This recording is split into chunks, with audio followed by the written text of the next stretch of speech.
은혜 받으실 하나님의 말씀은 요한복음 4장 3절에서 10절까지의 말씀입니다. 요한복음 4장 3절에서 10절까지의 말씀입니다. 신약성경 147페이지에 있습니다.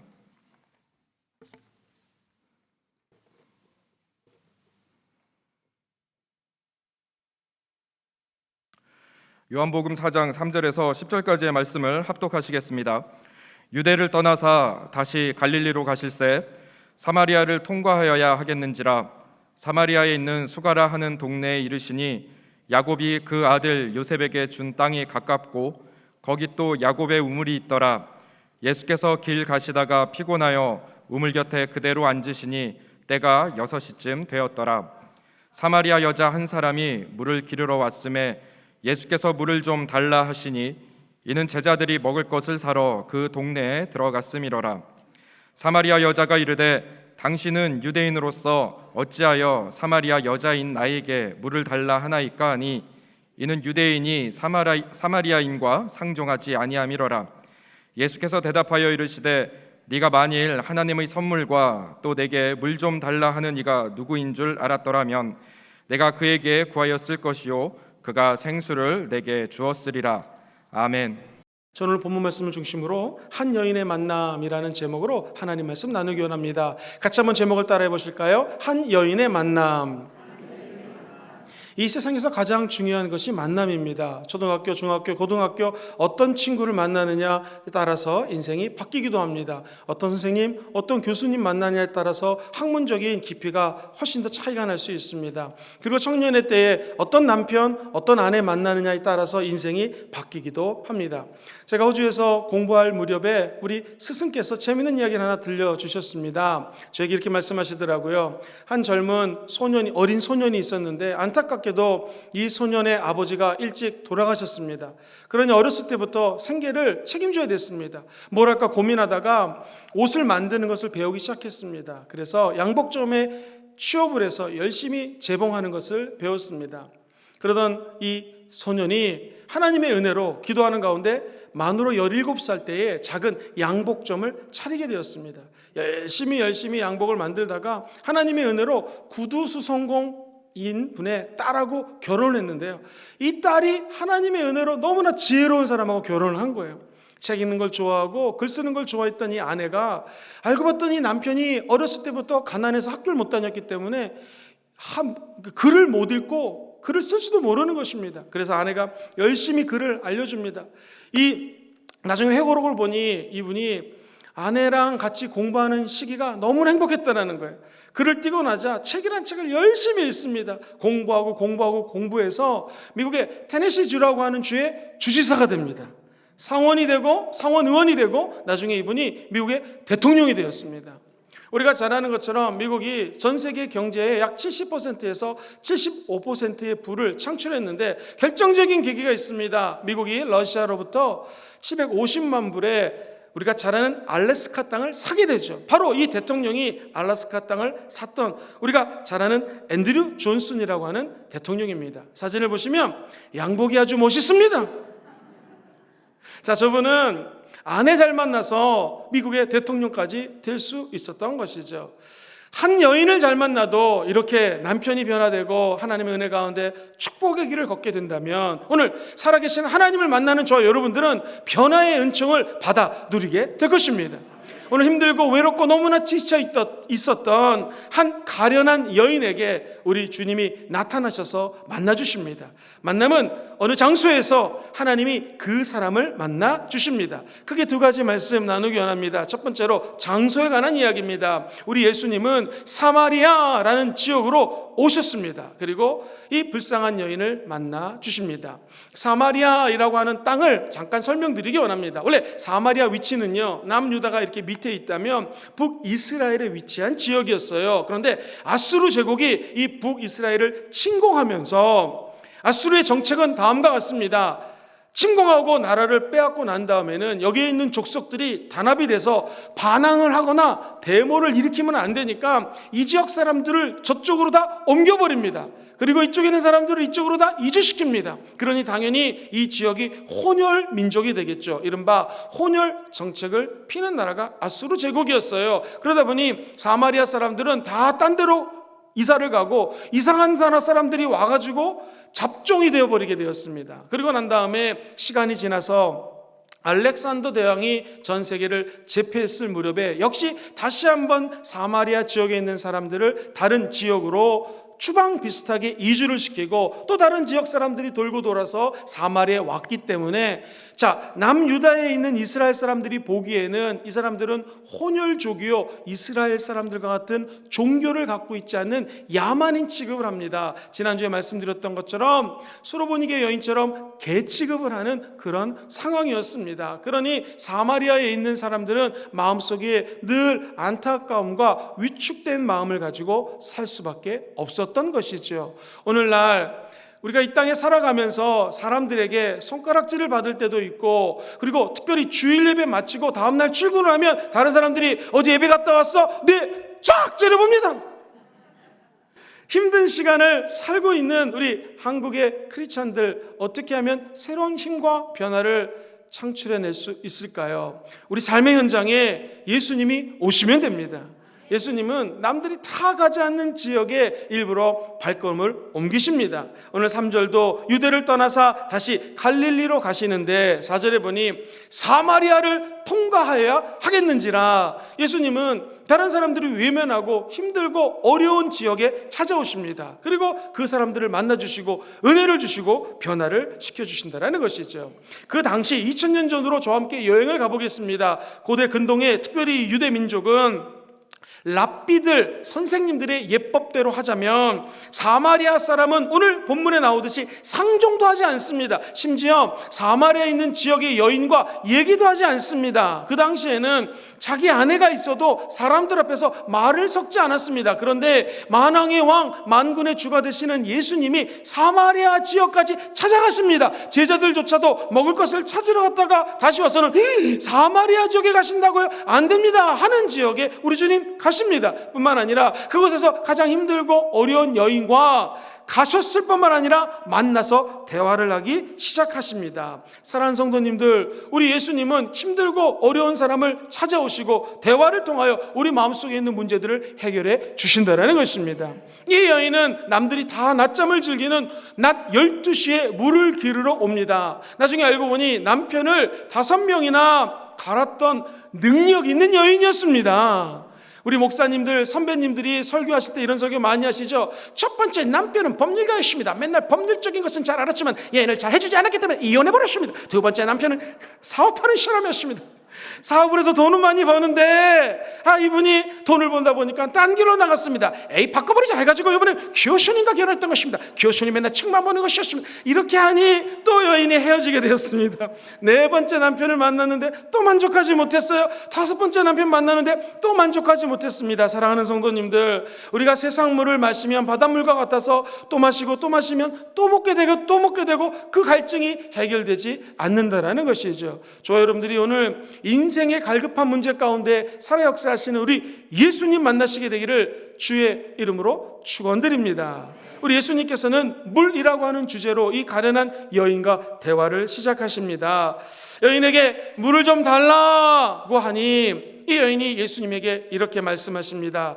요한복음 4장 9절 말씀을 읽어보겠습니다. 유대인들이 대답하여 이르되, 4장 9절 시작. 사마리아 여자가 이르되 당신은 유대인으로서 어찌하여 사마리아 여자인 나에게 물을 달라 하나이까 하니, 이는 유대인이 사마리아인과 상종하지 아니함이라. 아니 어찌하여 유대인이시고 그 명망 높으신 예수님이 저에게 와서 말씀을 하십니까? 저는 사마리아 사람입니다 라고 하는 자격지심이 있었습니다. 오늘 예배를 드리면서 내 마음속에 남들보다 뒤처져 있고 힘든 인생을 살고 있다라고 생각하는 분이 있으면 오늘이 예수님 만나는 기회의 날이 되기를 주의 이름으로 축원드립니다. 그러자 우리 예수님께서 이 여인이 갖고 있던 문제가 단순히 물을 기르러 오는 문제가 아니라 영적인 갈급함에 있는 것을 간파하셨습니다. 우리 하나님은 우리의 모든 것들을 알고 계십니다. 우리의 마음속에 있는 생각 하나하나를 알고 계십니다. 멀리서도 우리의 앉고 일어섬을 아십니다. 어떤 생각을 가지고 살아가는지를 알고 계십니다. 주님께서는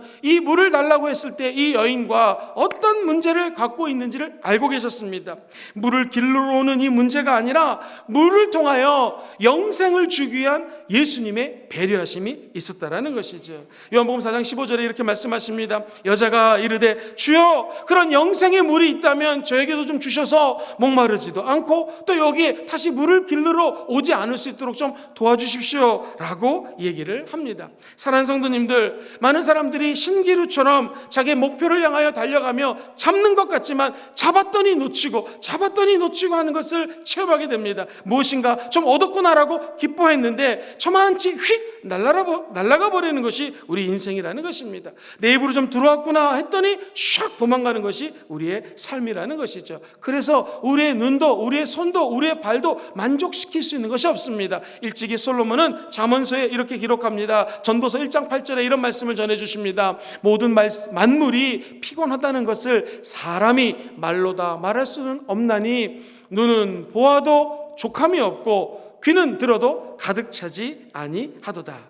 사람의 눈이나 귀에는 만족함이 없다라는 것입니다. 세상의 어떤 것도 하나님이 주시는 은혜와 비교해 보면은 만족할 수 있는 은혜는 없다라는 것이죠. 이 시대가 발전하면 발전할수록 우리 마음속에 더 갈급함이 생깁니다. 더 가지고 싶어 합니다. 더 만지고 싶어 합니다. 더 내 것으로 소유하려고 합니다. 이것이 갈증의 문제인 것이죠. 최근에 뉴스를 바라보면 사람들이 갖고 싶기 때문에 부정과 부패를 행하게 된다라는 것이죠. 하나님은 우리 목마름을 우리 인간들에게 만들어 놓으셨습니다. 사람이 육체적으로 물을 먹지 않으면 죽게 됩니다. 그것처럼 영적으로도 성령이 주시는 생수를 마시지 않으면 갑갑하게 되고 죽을 수 있다는 것이죠. 오늘 우리 주일 3부에 나와 모든 예배드리는 성도님들마다 영적인 갈급함을 주님 주시는 생명수로 채우게 되기를 주의 이름으로 축원드립니다. 사마리아로 가셨던 예수님이 오늘 이 자리에 찾아와 주셨습니다. 무엇을 주실까요? 첫 번째, 돈을 주신다. 두 번째, 명예를 주신다. 세 번째, 생수를 주신다. 정답? 세 번째입니다. 주님 주시는 생수를 받아 마시는 귀한 아침 되기를 주의 이름으로 축원드립니다. 우리 하나님은 언제나 기도하는 자리에 임재하십니다. 그렇다면 두 번째는 이제 장소와 더불어서 가장 중요한 사람에 관련된 이슈입니다. 큰 두 번째로 우리 예수님이 한 여인을 만나러 오셨습니다. 여인을 만난 예수님은 다소 엉뚱한 질문을 하십니다. 성경에 보니 요한복음 4장 16절에 이렇게 말씀하셔요. 이르시되 가서 내 남편을 불러오라. 아니, 물 얘기하다 말고 갑자기 예수님이 네 남편을 불러오라는 것입니다. 사실 이 여인의 안서있는 갈급함은 무엇이었냐면 남편을 5명이나 바꿔봤지만 자기 안에 있는 이 갈증을 체험받지 못했습니다. 그렇기 때문에 예수님은 이 여인이 갖고 있던 가장 핵심적인 요소, 문제를 지적하십니다. 너 남편을 데리고 와봐라 했더니 이 여인이 갑자기 마음속에 자격지심이 들었는지 아니면 주제를 바꾸고 싶었는지 다르게 얘기를 합니다. 사마리아 사람들도 예배를 드리는데요, 저 그림 심산에서 예배를 드려야 됩니까? 사마리아 사람들이 예배 드리는 것이 맞습니까? 이스라엘 사람들이 예배 드리는 것이 맞습니까? 라고 주제를 예배에 관한 주제로 바꾸십니다.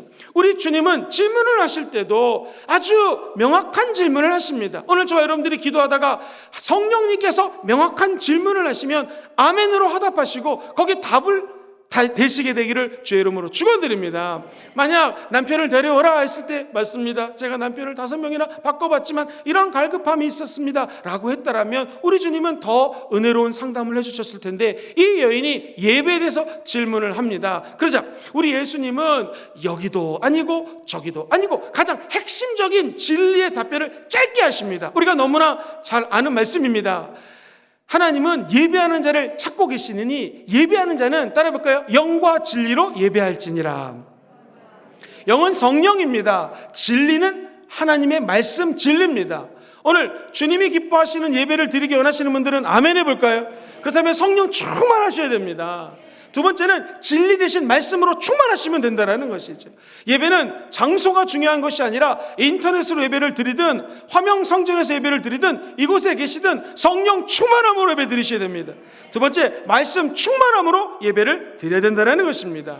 우리 주님께서는 이 자리에 찾아오셔서 말씀하십니다. 장소가 아니라 영과 진리로 예배 드릴 때 하나님은 그 자리에 임재하시고 축복을 해주신다는 것이죠. 정말 영적으로 보면 마지막 때를 살고 있는 것 같습니다. 이 마지막 때를 살고 있는 우리가 2000년 전에 한 시대를 살았던 한 여인과 비교해 보면은 시간이 엄청나게 많이 지났지만 비슷한 것 세 가지를 발견하게 됩니다. 그것은 이른바 포스트 모더니즘 이야기를 할 때마다 꼭 이야기하는 우리 인생의 모습을 세 가지로 표현합니다. 첫 번째로 고립된 인생을 살고 있다는 것입니다. 사람들과 많이 있는 것 같지만 군중 속의 고독이라는 말을 합니다. 혼밥이라고 해서 혼자 밥을 먹을 때가 많이 있습니다. 오늘 이 여인은 물을 길러러 온 시간이 유대인 시간으로 6시예요. 즉 낮 12시에 혼자서 물을 길러러 옵니다. 왜냐하면 너무나 많은 상처가 있고 아픔이 있고 외로운 인생이었기 때문에 사람들이 아예 없을 때에, 즉 이 고대 근동에서는 12시는 낮잠을 자거나 쉬는 시간이었습니다. 아무도 물을 길러 오지 않은 그 시간에 혼자 나왔다는 것은 이 여인의 삶이 너무나 외로웠다는 것입니다. 고립되었다는 것입니다. 우리도 수많은 사람들과 부딪히며 살지만 외로움을 느낄 때가 있습니다. 어쩔 때는 풀썩 주저앉고 싶을 때가 많이 있다는 것이죠. 우리의 삶의 풍경하고도 일맥상통합니다. 아파트에 살지만 옆집에 누가 사는지 모르고 살아갑니다. 심지어는 같은 아파트에 있는 사람 엘리베이터에서 만나도 인사하지 않는 것이 그냥 일반화되어 있습니다. 외국에서는 항상 엘리베이터를 타면 먼저 이렇게 인사를 합니다. Hello, how are you? 인사를 합니다. 저도 습관적으로 외국에서 좀 오래 살다가 한국에 와서 엘리베이터에서 어떤 주부가 탔길래 안녕하세요 인사했더니 째려보시더라고요. 이상한 사람으로. 맞다 여기 인사하면 안 되지. 그 다음부터는 엘리베이터 타면 딱 몇 층 보게 됩니다. 이뿐만 아니라 우리가 같은 시대를 살고 있지만 교회 와서도 새 신자가 와도 속으로는 반갑고, 야 오래간만에 교회 나왔다. 세상에 2주 안 나오고 3번째 주 교회 나왔네. 얼마나 저 형제자매 예배 드리는 게 힘들까. 가서 환영하고 싶은데도 괜히 인사했다가 좀 찜찜하다라고 왠지 저분을 챙겨주면은 조금 이상할까봐, 오해할까봐 서로 인사를 못하고 넘어갈 때도 많이 있습니다. 사람들이 많이 있지만 교회에서도 외로움을 느낄 때가 있습니다. 이것이 바로 이 마지막 때의 특징입니다. 관계가 단절되고 관계가 파괴된 시대, 더욱더 외로워지는 것입니다.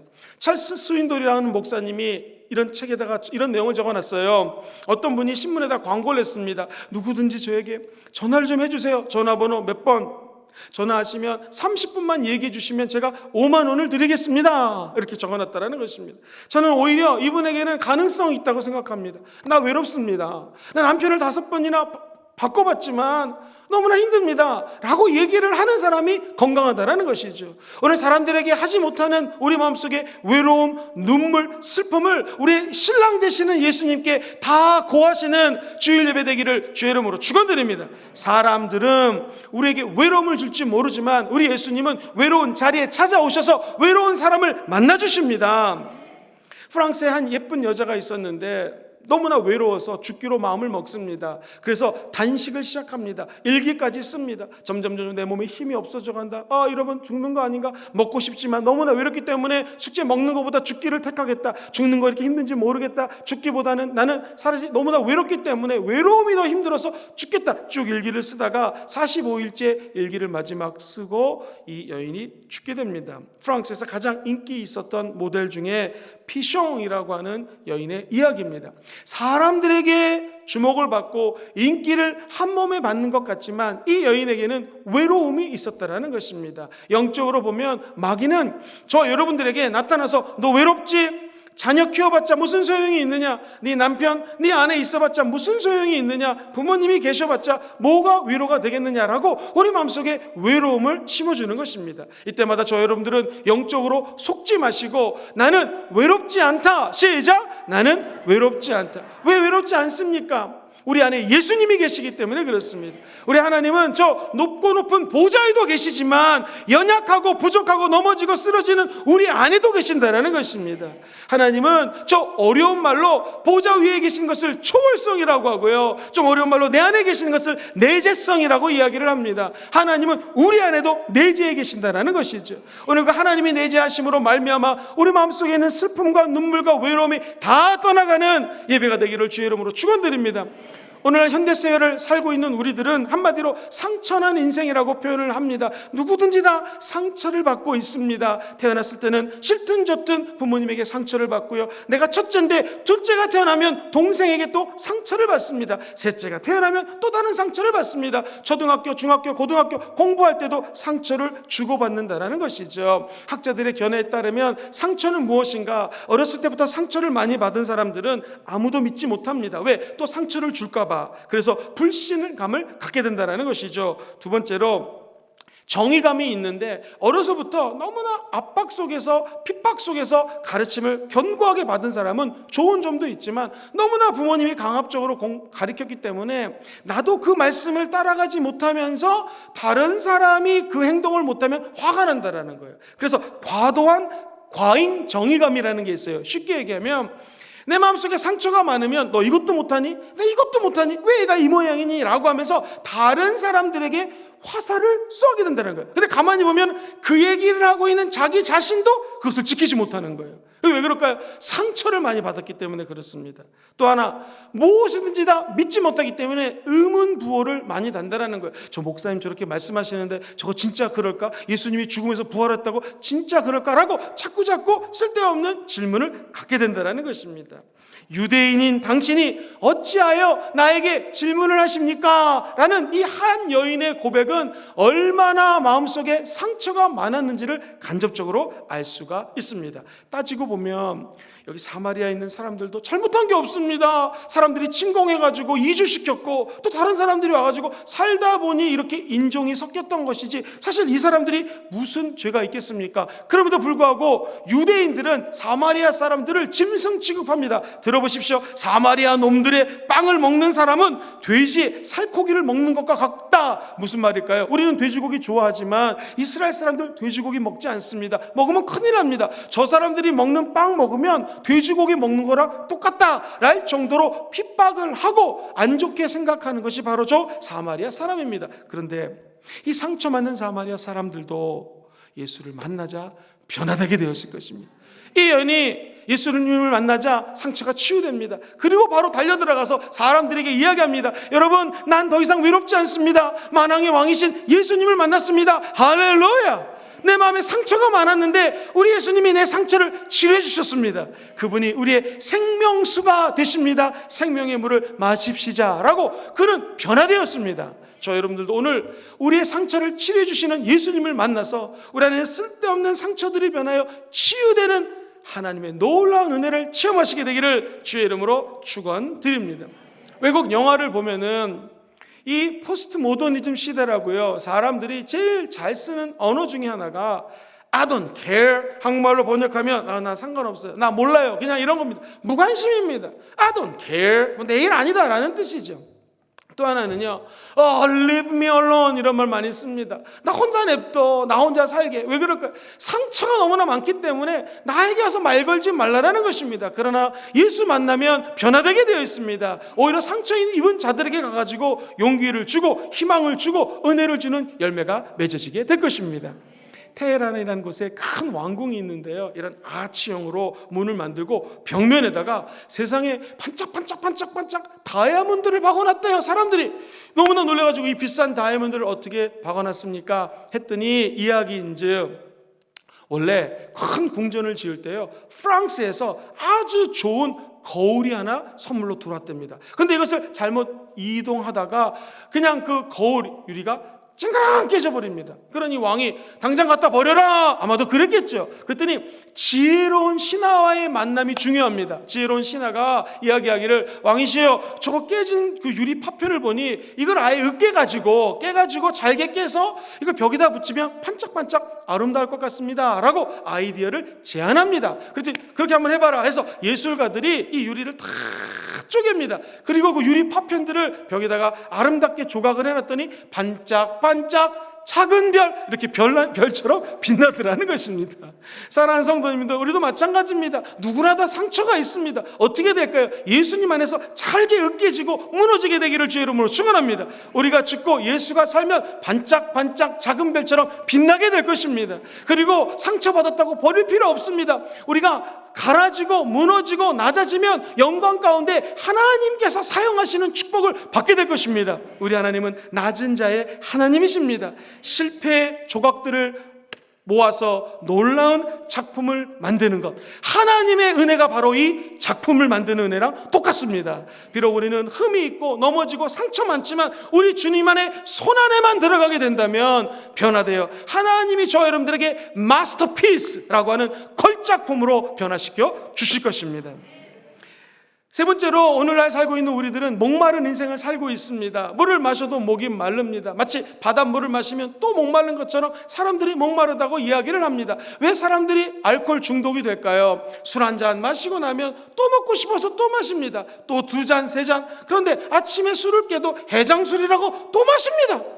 그러니 술이 몸에서 끊어질 수가 있겠습니까? 결국 술을 마시고 술을 계속 마시면 알코올 중독이 되고 몸이 망가지게 된다는 것이죠. 극소수의 사람들 중에서도 명품을 사는 이유가 명품을 사서 갖고 다니면 사람들이 나를 높이 보는 것 같습니다. 문제는 이 자족이 없기 때문에, 감사가 없기 때문에 또 다른 명품을 삽니다. 그리고 온몸을 명품으로 치장하지만 명품이 그 사람을 명품 인생으로 바꿔주지 않습니다. 예수 만나야 명품 인생으로 변화되게 된다는 것이죠. 여기 계신 모든 분들이 우리 실존 자체가 경험하는 영혼의 목마름, 이 목마름을 채워줄 수 있는 분이 오직 예수님이라는 것을 잊지 않게 되기를 주의 이름으로 축원드립니다. 한 여자아이가 있었는데 6살 때 그의 어머니가 자녀를 그냥 내팽개쳐 버리고 다른 돈이 많은 사업가랑 눈이 맞아서 집을 떠나가 버립니다. 그래서 엄마 집으로, 아빠 집으로, 아빠가 재혼해서 또 다른 여인과 함께 어렵게 이 여자아이가 자라나게 됩니다. 마음의 상처를 치료받을 수 있는 길이 없습니다. 채울 사랑을 받지 못합니다. 그런데 어느 날 찰스 황태자랑 결혼을 하게 됩니다. 그러고 난 다음에 결혼한 지 얼마 되지 않아서 남편인 찰스 황태자가 카밀라 파카볼스라고 하는 여자와 연문이 터지자 남편을 또한 마음속으로 떠나보냅니다. 그리고 자기만의 상처의 공간으로 다시 들어가게 됩니다. 그리고 눈물을 흘리면서 쓸데없는 것에 그 목마름을 해소하기 위해서 노력합니다.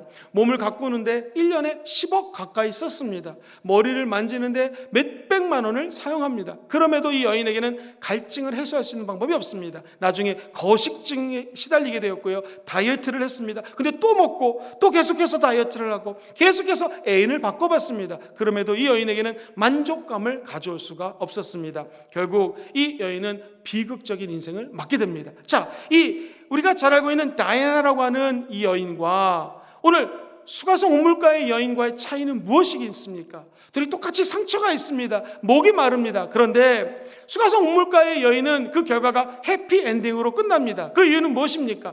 이 자리에 찾아오신 예수님을 만나면 됩니다. 나의 연약함, 나의 고독함, 나의 부족함, 나의 눈물과 나의 상처를 어루만져 주시는 예수님을 그 만나면 됩니다. 예수님 주시는 생수를 마시면 영적인 갈증이 사라지게 되는 것이죠. 우리가 기억해야 될 것은 예수님은 모든 것들을 다 알고 계십니다. 내 상처, 나의 눈물, 나의 외로움과 고립감을 알고 계십니다. 오늘 주님 주시는 생수를 마실 때에 이것들이 떠나가게 된다는 것이죠. 오늘 4절에 보니 내가 사마리아를 통과하여야겠노라 우리 주님 다짐하셨습니다. 그렇다면 우리 주님 순복음 금정교회를 통과하여야겠노라. 행여 아프고 힘들고 눈물이 있는 사람들 우리 주님이 손을 만져주실 것입니다. 그리고 일으켜 세워주실 것입니다. 주님을 만난 이 여인은 마침내 변했습니다. 그리고 우리 주님이 메시아인 것을 극적으로 알게 됩니다. 이 여인은 밖으로 뛰어나갑니다. 소문을 내기 시작합니다. 내가 메시아 구세주 예수님을 만났습니다. 저 여러분들이 오늘 예수님을 다 만나시게 되기를 주의 이름으로 축원합니다. 그리고 3주 동안에 우리가 말씀 공부 열심히 해서 4월 4일 부활절 때는 예수님을 모르는 사람들을 우리 성전으로 모시고 오는 기적이 일어나기를 주의 이름으로 축원드립니다. 한 여인이 예수를 만나자 사마리아 전체에 기쁨이 넘쳐나게 되었습니다. 여러분, 한 사람이 예수를 만나면 여러분 가정에 축복이 임하게 될 것입니다. 여러분, 한 분이 예수를 믿고 변화되면 내일 출근했을 때에 여러분의 직장에 놀라운 은혜와 변화가 있게 될 것입니다. 그 축복이 함께 하시기를 주의 이름으로 축원드립니다. 말씀을 정리합니다. 우리 예수님은 사마리아라고 하는 장소로 가셨습니다. 왜 가셨을까요? 한 사람이 거기에 있었습니다. 눈물을 흘리며 외로웠던 한 가련한 여인을 만나기 위해서 그 장소에 가셨습니다. 왜 가셨습니까? 우리 주님은 생수를 주기 위해서 그 장소에 가셨습니다. 그렇다면 우리 예수님이 오늘 이곳에 오셔서 저와 여러분들을 만나 주십니다. 생명수를 공급해 주십니다. 두 번째, 사람에 관한 이야기입니다. 이 외로웠던 여인, 한 여인을 주님 만나 주셨습니다. 어떤 여인이었습니까? 고립된 인생을 살았습니다. 너무 외로웠어요. 상처난 인생을 살았습니다. 너무나 마음속에 아픔이 많았어요. 목마른 인생을 살았습니다. 마셨지만 또 갈증이 났습니다. 오늘 이 시대를 살고 있는 우리 모습과 비슷합니다. 이 여인이 예수를 만나자 외로움으로부터 해방됐듯이 오늘 우리가 주님을 만나면 우리 마음속에 외로움이 떠나가게 될 것입니다. 이 여인이 주님을 만나자 치유됐듯이 오늘 우리 주님의 음성을 듣게 되면 마음속에 있는 상처가 치유되게 될 것입니다. 이 여인이 목말랐던 것은 마시고 남편을 바꿔보고 세상 물을 마셔봤지만 만족함이 없었습니다. 갈증이 해소되지 않았습니다. 그러나 우리가 메시아 대신 예수를 만나자 갈증이 해소됐던 것처럼 오늘 이 자리에 계신 모든 성도님들이 살아 역사하시는 예수님을 만나자 모든 목마름과 갈증으로부터 자유케 되시기를 주의 이름으로 축원드립니다. 그 은혜가 한 주 동안 여러분의 삶에 함께 하시기를 예수님 이름으로 간절히 축원합니다.